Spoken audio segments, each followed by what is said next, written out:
Atas nama Bapa dan Putra dan Roh Kudus. Amin.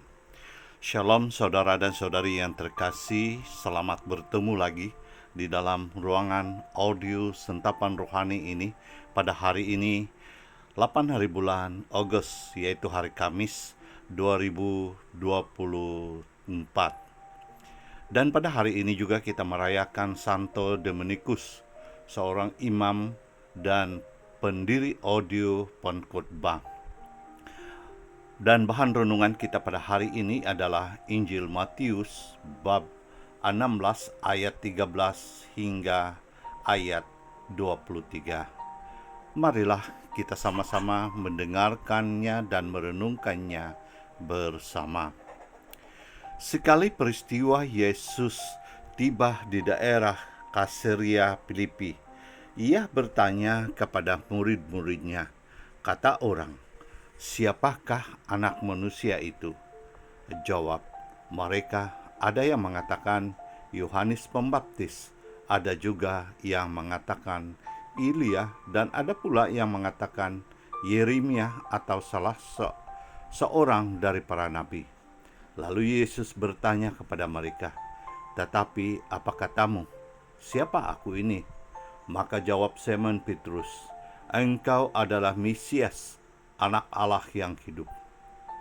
Kata Yesus kepadanya, "Berbahagialah engkau Simon anak Yunus, sebab bukan manusia yang menyatakan itu kepadamu, melainkan Bapa-Ku di surga. Dan aku pun berkata kepadamu, engkaulah Petrus, dan di atas batu karang ini akan kudirikan jemaatku, dan alam maut takkan menguasainya. Kepadamu akan kuberikan kunci kerajaan surga.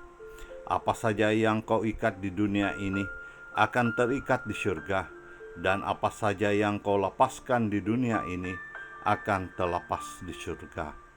Lalu Yesus melarang murid-muridnya memberitahukan kepada siapapun bahwa Dia-lah Mesias. Sejak waktu itu Yesus mulai menyatakan kepada murid-muridnya bahwa ia harus pergi ke Yerusalem dan menanggung banyak penderitaan dari pihak tua-tua, imam-imam kepala, dan ahli-ahli Taurat, lalu dibunuh dan dibangkitkan pada hari ketiga. Tetapi Petrus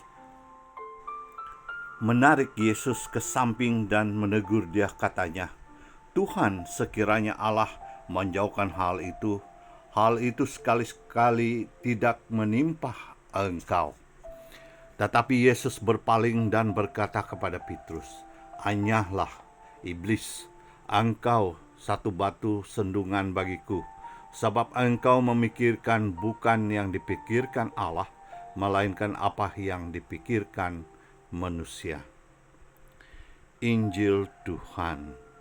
Terpujilah Kristus. Saudara dan saudari yang terkasih, memang iman itu adalah satu anugerah Tuhan. Kita bersyukur sebab seperti Petrus, kita juga mengimani Tuhan Yesus Kristus. Sejak kita dipermandikan, kita sudah diperteguhkan dengan iman, yaitu mempercayai Yesus Kristus itu adalah Mesias. Dan kita bersyukur terlebih-lebih lagi kita di Keuskupan Kendingau ini, di mana kita mempunyai matlamat sebagai umat yang di dalam kesatuan, kesetiaan, dan kekudusan Yesus Kristus berjalan bersama sebagai umat-umat Allah di Keuskupan Kendingau ini. Saudara dan saudari yang terkasih, banyak di antara kita sebagai pelayan-pelayan, apapun pelayanan-pelayanan kita, dan kita bersyukur bahwa kita percaya dengan anugerah yang telah Tuhan berikan, itu memampukan kita untuk berjalan bersama sebagai satu community di dalam kikidi, di dalam ku kita, dan di dalam paroki kita masing-masing. Namun saudara dan saudari yang terkasih, sebagai manusia yang lemah, tentu saja kita mempunyai cabaran-cabaran tertentu. Seperti di dalam petikan yang kita dengar hari ini, di mana setelah Yesus menyatakan siapa Dia, dan Yesus menyatakan kepada murid-muridnya bahwa Dia harus pergi di Yerusalem. Yang kita boleh baca di dalam petikan ini, yaitu Injil Matius ayat 21 hingga ayat 22, di mana sejak waktu itu Yesus mulai menyatakan kepada muridnya bahwa ia harus pergi ke Yerusalem dan menanggung banyak penderitaan dari pihak tua-tua, imam-imam kepala, dan ahli-ahli Taurat, lalu dibunuh dan dibangkitkan pada hari ketiga. Tetapi Petrus menarik dia ke samping dan menegur. Dia katanya, Tuhan, sekiranya Allah menjauhkan hal itu sekali-kali tidak menimpa engkau. Nah, saudara dan saudari yang terkasih, di dalam hal ini sendiri, Yesus menegur Petrus, di mana dia mengatakan, "Anyaklah engkau iblis, bukan engkau memikirkan apa yang dipikirkan Allah, melainkan apa yang dipikirkan manusia."